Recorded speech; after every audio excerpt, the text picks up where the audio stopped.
how much you drink until you move back home with your family. My mother can tell when I'm pouring grape juice or orange juice. She's like, Jacqueline, it's not even noon yet. Are you pouring wine? You're lucky it's not heroin. I should be high all goddamn day. I live here with you. She's a liar. I didn't realize that. You don't know when you're growing up that your mother's a liar. Because she's the neighborhood older lady, and the neighborhood is worried about her. You know, with COVID, she's in an age group where if she got COVID, she'd die in a half hour. So I've been worried about her for the whole year, okay? People come around, they're like, Miss Carol, are you staying home? Are you being... She's like, I'm so scared of the COVID. Lord have mercy, Jesus Christ. I don't go anywhere. I stay home to be nice and safe. This bitch is gone every day for 3 hours. I don't know where she's going. She comes back with a bag with 1 can of ginger ale, 4 bananas, an apple. This ain't essential, bitch. You're gonna die. What are you doing? She pays all of her bills in person like it's 1990. Jackie, I want to pay my Macy's bill in person. I have 11 computers on me right now. I can't pay shit for her online. She's obsessed with how many things she owns, the number of them, utensils. She's like, Jackie, I had 9 forks. Where are 2 of my forks? They're in my fucking sock drawer. Why would I have your forks? So what I do now, I go on Amazon, I bought her 498 forks. I'm not gonna have this fight every day. If she can't find it, I'm gonna order 1,000 of them. She has never tried to speak proper English my whole life. Been here longer than I've been alive. We had a new baby born in our family, new baby boy, new baby cousin. My mom's on the phone with the baby boy on FaceTime, telling him nursery rhymes, I think. She's like, the itchy bitchy spider. That's not how it goes. But she keeps trying, Like, Humpty Dumpty fell off of the wall. And little Miss Muffet eats him. That's 2 stories, and you made them horror stories. None of that shit is right. She's a little bit racist. Because my father, he passed away 4 years ago, and he was the complexion of Lionel Richie. He's a very light-skinned black man.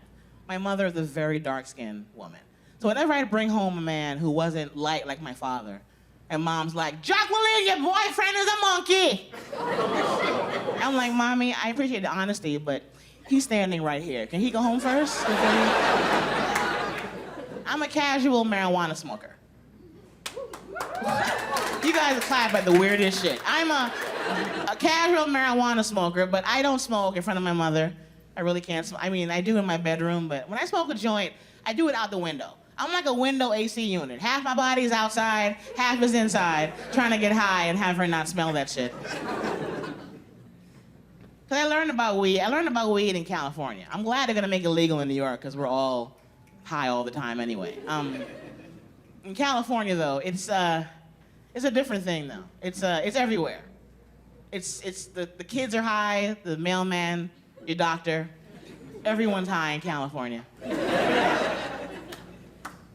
You have to go to a dispensary. My dispensary was next door to my bank. You understand that's not the real world? And my girlfriend had to teach me about weed out there. She's like, Jackie, we're gonna ease you into the world of weed slowly. We're gonna give you an edible, but you can't have the whole edible, only eat the corner. I said, I'm a big girl, I wanna eat the whole thing. She's like, no, you'll die, only eat the corner, that's it. So I ate the corner, brought the rest home, I ate the whole thing. I got so high, I called an ambulance for myself. Do you understand? When the guys got to my house, I was wearing my old wedding dress, a parka, a cowboy hat, a pair of skis. Bitch, you know I don't ski. Where I get skis from? But when you're high, you find shit around the house. I see a lot of young millennials in here, and I love you, and I'm gonna talk to you, because I love what you're gonna do. You guys are gonna change things, because you have hope. We don't have hope. But we can write in cursive. Might need us to read the Declaration of Independence one day, so you better be nice. No one believed in us. We weren't allowed to have hopes and dreams. Children were supposed to be, now listen to this, what? Seen and not heard. You see how all the old people said that? Because we've been dying to say something in public since the 80s. Seen and not heard. That meant as long as you were present, You were a good kid, like a mute child was the perfect child for our parents back then. We weren't allowed to have, we weren't friends with our parents. Millennials, you're friends with your parents. Look, I see some of you here tonight with your parents. Well, I don't even know my mother's first name. I asked her once, she was like, none of your damn business. That's what it is. Millennials, God bless you, you're just not tough. I love you, but I could take your whole generation out with a jar of peanuts. All right? It's just not tough. We weren't allowed to have feelings. I remember once telling my father, I'm like, I'm cold. He was like, no, you're not. Okay, I guess I'm not. I don't know. We would do things like, you would have nicknames based on your flaws. I have a brother, To-Do, because he used to play with a toilet paper roll all the time. To-do, to-do, to-do, to-do, to-do, to-do, to-do. We only let him play with that because he broke all our toys. He broke our Stretch Armstrong. That was indestructible. They showed the commercial, 2 trucks pulling it apart. That little to-do broke it. We had horrible toys back then. My son solved the Rubik's Cube. We had the Rubik's Cube, but I never solved it. Not for real. I did peel the stickers off and tell everybody. Sorry that I have to admit that now, sorry. I just wanna. That generation grew up, you grew up with things to do. When you're in the car going somewhere, you're on your cell phones, your iPhones, you're playing on the iPad, you're watching DVDs. We had nothing in the back seat of the car, nothing. We used to make up games specifically to hit each other, right? If a Volkswagen Beetle passed your car and its headlight was out, someone was getting knocked out. Those were the rules. To-do lost 2 teeth one summer. And my father yelled at him, you should have paid attention. You should have paid attention. Now I have a 21-year-old nephew who comes and stays with me, and he came in and he was all sweaty. And he had a gym bag and he put it on the counter. I go, what's going on? He said, I joined a fight club. Oh, well, you're gonna get kicked out.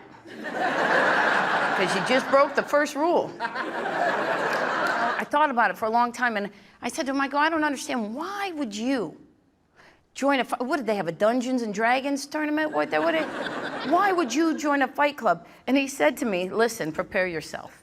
He said, I wanted to learn how to take a punch. I said, lean over the counter. I will knock you out for half the membership fee. People didn't care about us. They would forget us.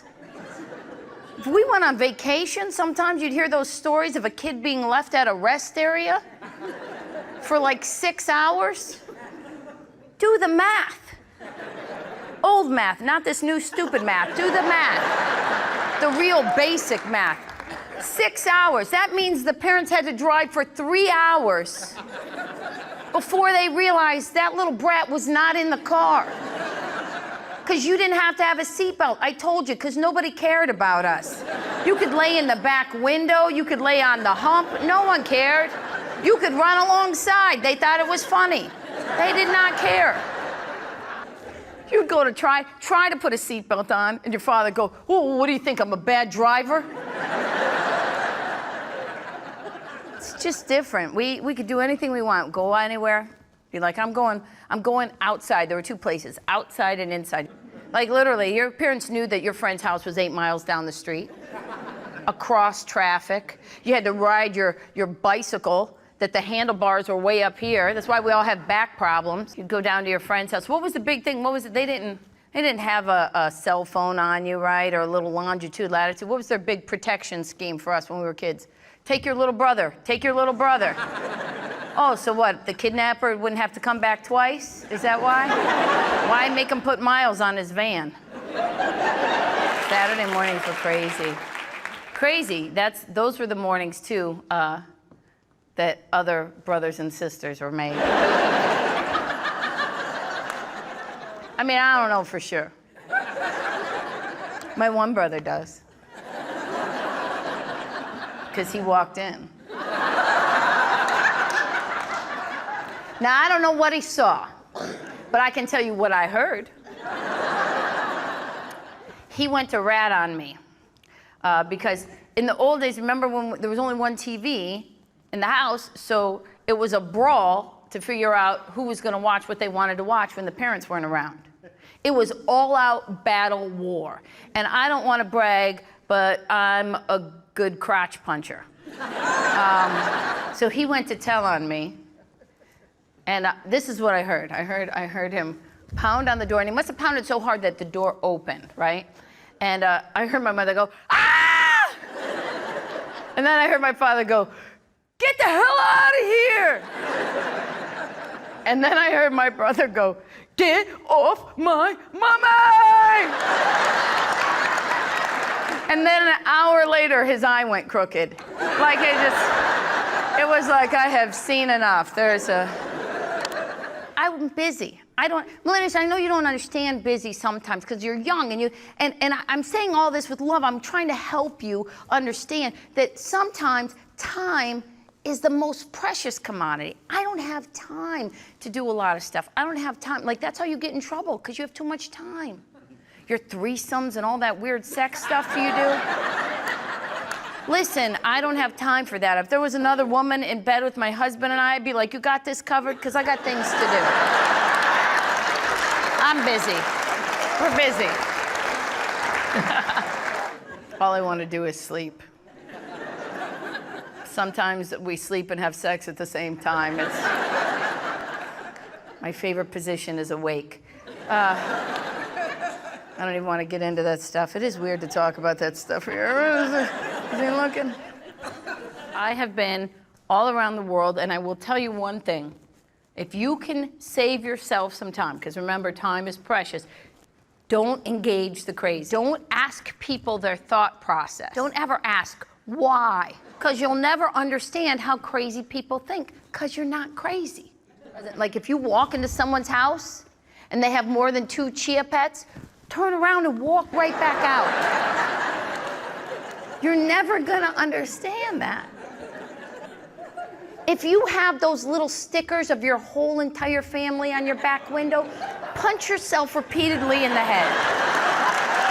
Okay? It's unnecessary.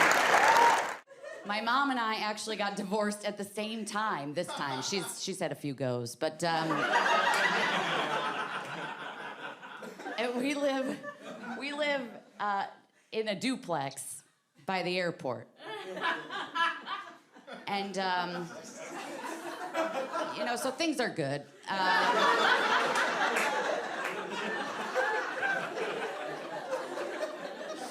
No, I do think I should. My kids want me to start dating, They're 20 and 16, and I think they're worried about me choking alone. On food. They're like, "You need a spotter. You need somebody on duty." I choked over the summer. I was eating watermelon, and I was really eating it. I was excited about that watermelon, and I started to choke for real. And what scared me is I didn't do anything. Like, I didn't get up and start ramming myself into the counter or go to the neighbor Bill. I didn't call anybody. I just sat there like, well, this is it. This is what's taking me out. Not so sweet, this watermelon. But eventually I did wiggle it down. Fellas, I put that in my Hinge profile. I can wiggle down a little watermelon if I'm choking. No, it's hard to come out of, I was married for 14 years and now I'm out, not gay out. I've licked a puss, but I don't count it. I'm like prison gay. Like out here, there's too many dicks, but locked up day one, I'm finding a bitch in there. They should add that type of gay to the flag. Just add another bar, a prison bar. It's like all rainbow and then steel. Just marching in the pride parade in stripes. Gay for the stay.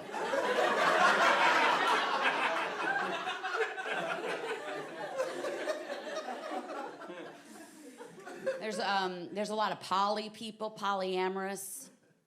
I don't like them. I don't. They're like the vegans of relationships. They're always talking about it and trying to recruit you into their weird shit they got going on. I feel like poly people are people that got cheated on so many times that they're like, no, I like it. Actually, I really like it, so not gonna hurt me anymore. I'm dead inside. I'll suck the dick right after you suck it. I don't care. I'll watch you suck it, then I'll suck it. I'm broken.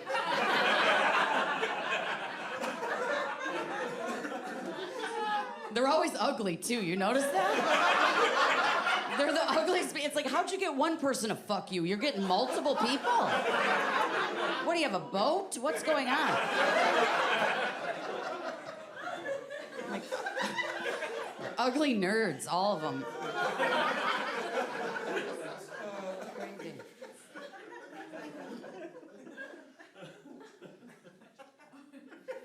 Yeah. So I did. I joined Hinge, like I said, and that's depressing. I can't believe we're all doing this to each other. And half the time you're getting judged by somebody taking a shit. That just... It's so not romantic, just knowing someone's like, no. Or worse, yes, you know? It's a lot of rejection for these men, too.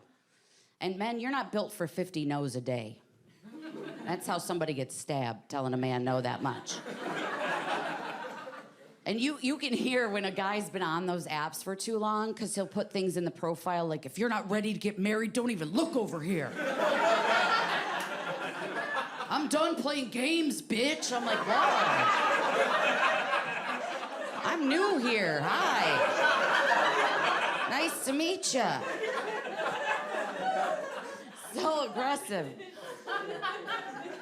And they all have the same photos. They all have a fish. The fish, yes. And the fish, I think, is trying to say, I can provide. If it gets real bad, you'll eat once. I hope you like bluegill, bitch. We're gonna split it. And then the second photo, I feel like it's trying to make up for all the anger in the profile, because it'll be them with a dog. Like, look, I don't kill everything. But the one that really bothers me, it's them with a kid, and then in the profile they say, not my kid pictured.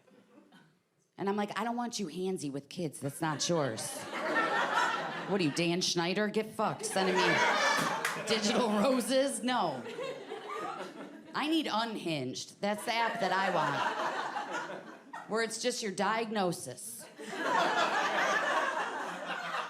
The medications you're on. The side effects to those medications. So when you don't come, I don't feel bad. I'm just like, oh, that's that Lexapro kicking in, no problem. I'm not offended. I wanted some watermelon, just check on me.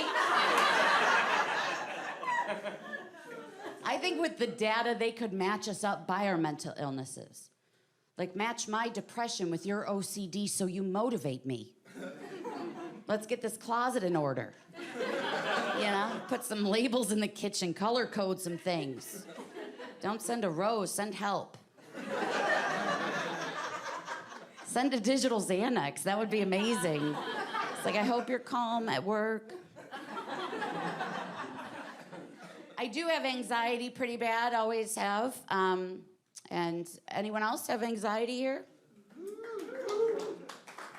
Should have been everybody. If you're not anxious right now, you're fucked up. Something is wrong with you. I don't know if you've looked outside. Yeah, I do have anxiety pretty bad. I take CBD oil for my anxiety, and I'm on a steady drip all day. I feel like I'm the Tin Man from Wizard of Oz. I get scared and I freeze, and I'm like, oil can. Oil can. I get a few drips, and I'm like, okay. I'm ready to go to the DMV now.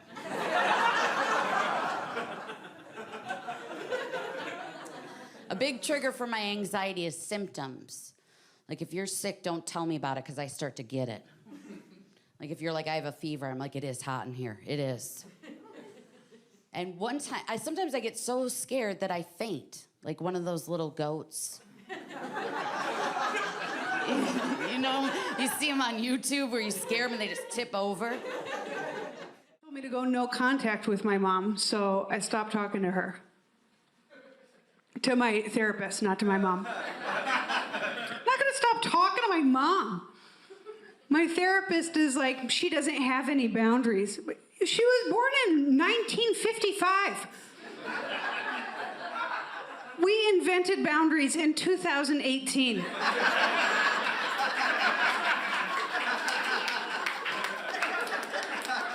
She's not catching up, dude. Maybe we try and just meet her where she's at. My mom could kill my boyfriend and I would still visit her in prison. I would be pissed, you know. Not saying I wouldn't. I would use my I feel statements I've been learning in therapy. It'd be like, Mom, I felt very angry and sad when you killed my boyfriend. But I got some cigarettes up my ass with your name on, Toots. She'd be like, what? Why'd you bring them in your ass? They let us have those here. I'm not smoking cigarettes, but in your fucking ass. Out of your mind? They probably smell like shit. They're for sure broken. But yeah, she had surgery. She just beat breast cancer. They removed the boobs. Okay. Good as new. They even offered her new boobs. I was like, okay, Mom, here's where we make our money back. Now we're cooking with gas. Let's have a conversation. I was excited for her. I wanted to help her pick some out of the catalog. I was like, let's get you a set of juicy nasties. Here we are. Now's your time to shine. Let's get you some of the ones with the crack down the middle. Here we go. I was excited for her. She didn't even want him. She was like, no, I'm fine.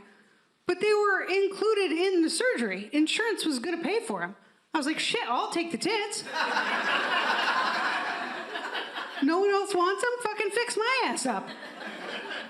All I'm saying is ask the other people at your table if someone else wants your fries before you tell the waitress not to bring them.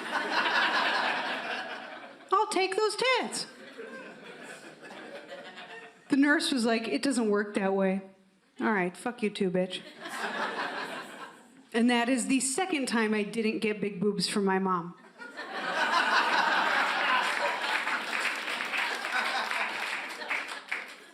I have a friend who's getting a breast reduction because she has back problems. But I have back problems. I don't even have giant boobs. I'm like, I'm pretty sure that's just like 80% of adults, dude.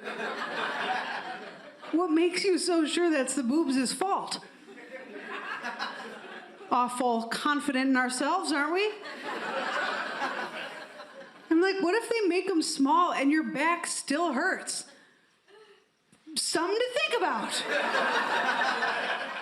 Because I got news for you, sweet cheeks. If you don't like having a bad back and big juicy titties, you are going to hate having a bad back and a flat chest. That's some real shit right there. It's a risk. I would be a bad friend not to say that to her. And I can't wait till after the surgery. She's just like, damn, dude, my shit is still fucked. I'm like, yeah, I thought about that. Can you imagine she gets it done and then later on she's like, yeah, it turns out I was just wearing the wrong shoes.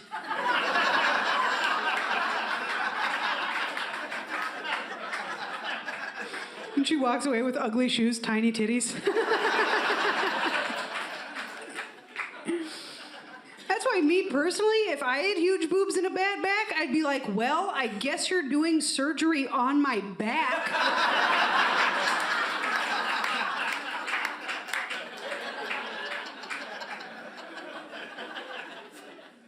I lost my boobs in the war on obesity. I'm down over 50 pounds now. Thanks.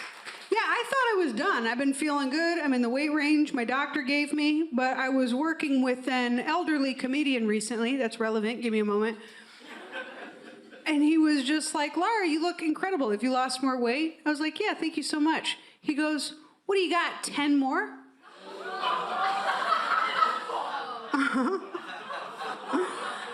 I was like, well, I do now.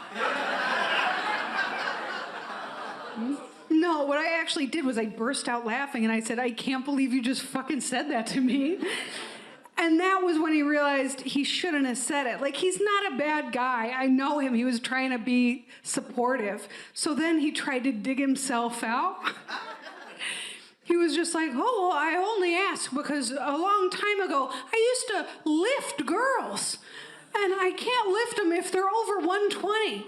So I want you to lose more weight for selfish reasons. I was like, you gotta stop talking, man.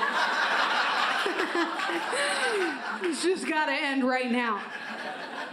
Being liftable by a 76-year-old man is not one of my health goals. But I can't eat jack shit anymore. I was watching a commercial, it had stuff in it, I was like, oh, I could probably eat that. It was like chicken, rice, vegetables. They spun it up, it was dog food.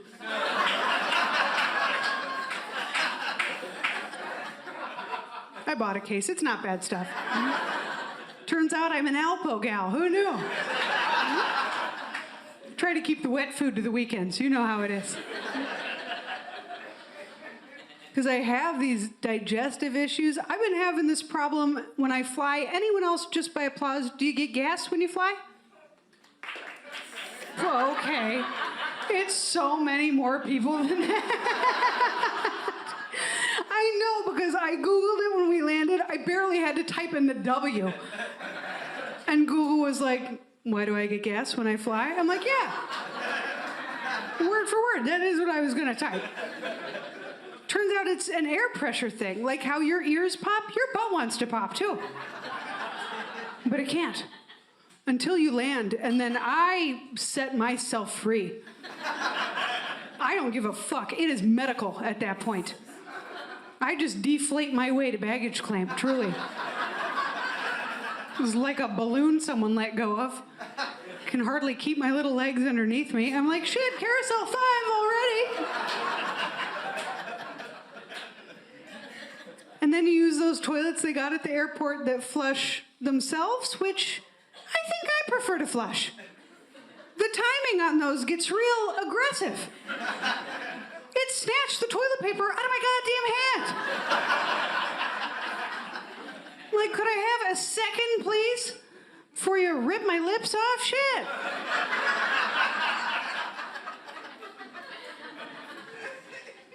I fainted of autism on a flight recently. I got overstimulated and it was too much. And I always freak out when I fly. I give myself my sky talk, and I was giving it to myself. I was just like, you're just a person in a chair. That's all you are. You're just sitting. Couldn't fuck this up if you tried.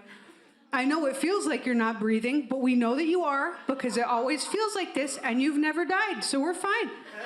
This is just a feeling. And then I started losing consciousness, and I was like, oh no, I am dying this time. Oh, okay. But by the time I realized what was happening, I was too weak to push the flight attendant call button. I kind of just flapped my hand on it. And I had to ask the lady next to me to help me, but I didn't want to tell her I was sick because I didn't want her to think I was going to barf on her. So I said, I'm going to die.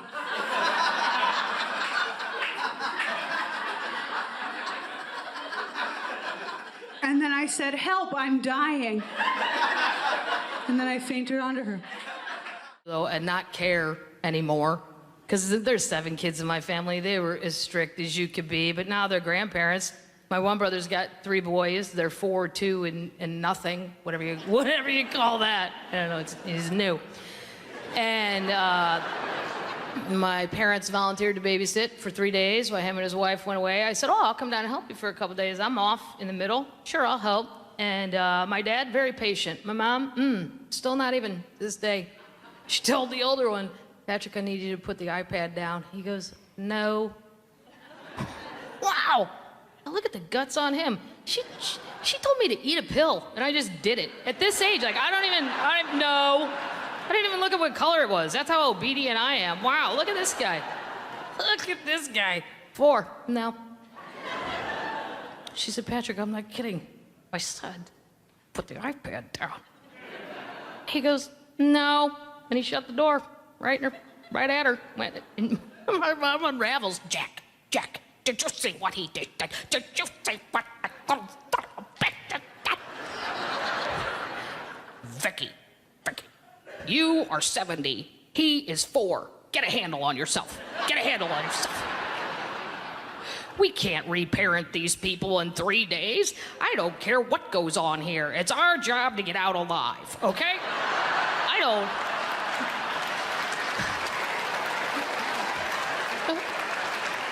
don't care if he eats the iPad. I don't. We'll buy another iPad. That's what we'll do. All I know is 2 hours before they get home, we're gonna shower the 3 of them, put them on the couch and go, they were lovely. And then we're going to the casino. That's how this is gonna end.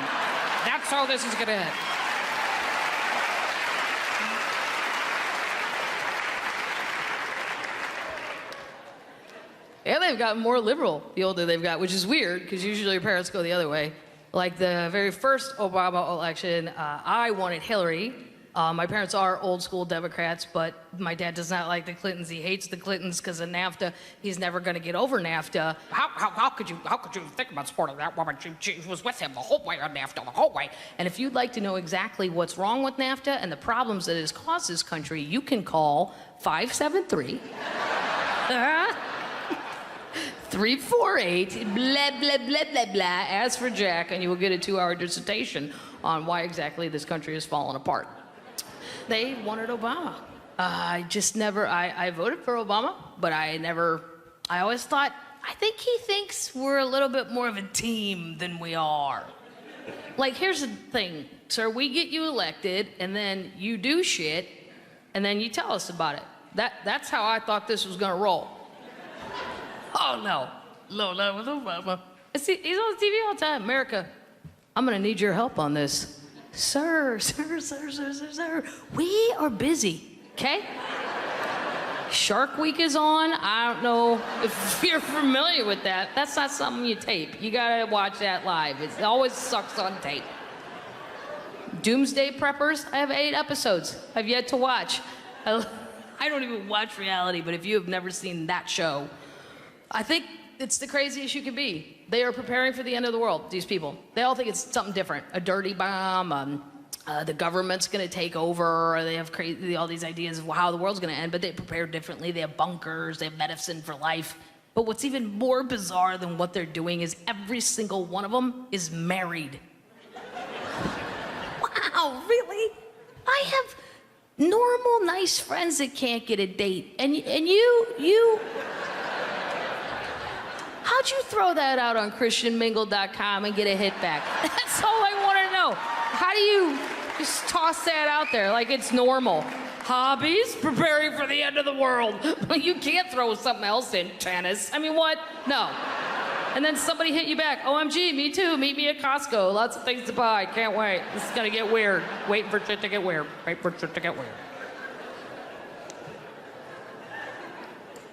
Obama is always reaching out. God love him. America, if you agree with me on how to solve this financial crisis, I'm going to need you to email your congressmen and representatives.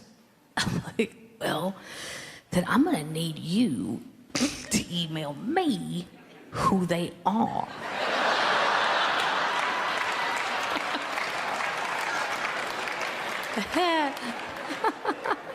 Because unless they're hosting Shark Week or preparing for the end of the world, I am probably not familiar with their work. Because the ticket didn't say Obama Madigan. The ticket said Obama Biden. So if you need some help, I suggest you get that smiling Irishman you hired out of a bar, who is my favorite person on the planet, by the way. Because there's a reason he's always smiling. Because he was smart enough to go for vice president. Yes, All the alcohol, none of the problems. That is the job you go for. If you have, what do you want to be number one for? Blah, blah, blah, blah, blah, blah, blah. Cut your ego down a level. There's nothing wrong with Air Force 2. Same plane, different number, same plane. Yes, yes. Yeah, and you don't even have to answer anything. What do you think about the financial? I don't know. I really don't want to talk about it. The ice in my margarita is melting, though, and I have to go to a funeral in Turkey of a person I've never heard of, and I gotta act sad. So I'm gonna need a few more drinks, and then I'll talk to you guys later.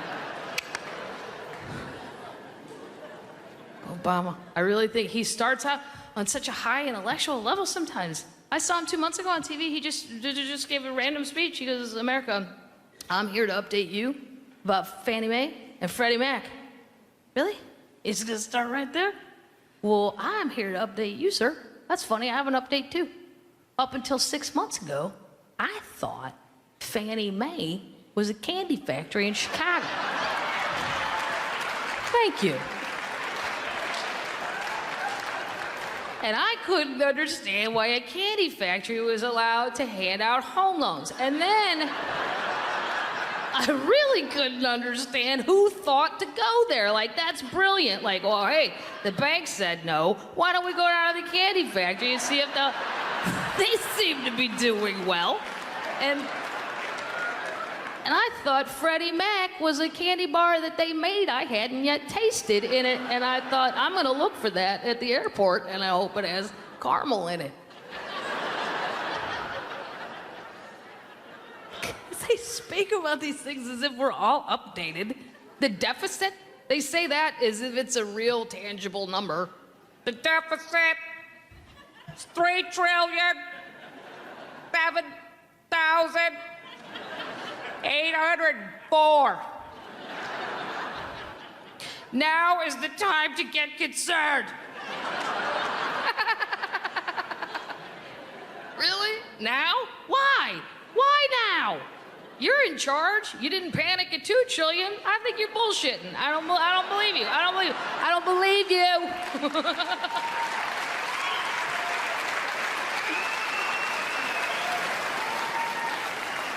And I can't even fathom $1 trillion. None of us can. I mean, we can't. You can't. It's not a tangible thing. I would be more frightened and motivated to action if I saw one of the important politicians go on TV and go, the deficit is mashed potatoes. Wait a minute, what did he say? What is he implying? Are we running out of mashed potatoes? That's ridiculous. That's my favorite thing in the whole world. If that is true, then someone get Idaho on the phone right now. They go, hello, you were in charge of 2 things, crazy militias and potatoes. And if you can't keep that together anymore, I don't even understand the difference between the deficit and the debt. And my brother's the financial advisor, and he's younger than me, and he knows how to speak, like, you know, down to my level. And I said, Pat, in an easy way, explain to me what is the difference between the deficit and the debt. He goes, okay, I will. Just pay attention. And he started talking. And I don't know how far in it was. I would say probably the 40-second mark, I drifted out a lot, right? But he didn't catch me until about the 90-second mark. And he's like, are you even paying attention anymore? I go, no, but I gotta tell you what I have been doing. I heard about this, and now I'm doing it, and you have to do it at work because it'll make you smile and laugh so hard. If you go to Google and type in Batman cat, and then hit images, oh my God, it's the funniest thing I've ever seen. It's real, Pat. It's not a joke. It's a real cat. It's a long-haired black guy, and they combed his hair, and it looks like the Batman mask. And yeah, I mean, they're holding him up, but that's not cheating. I mean, they're just holding him. And if I don't know if it's for sale, like, I don't even want a cat, but I want that cat. So every morning I'd wake up, he'd be on my chest, I'm Batman. Yes, you are. Yes, you are. I would never not have a happy day if I owned that cat. He's like, Kathleen, I'm at work. Yeah, whatever. I gotta go.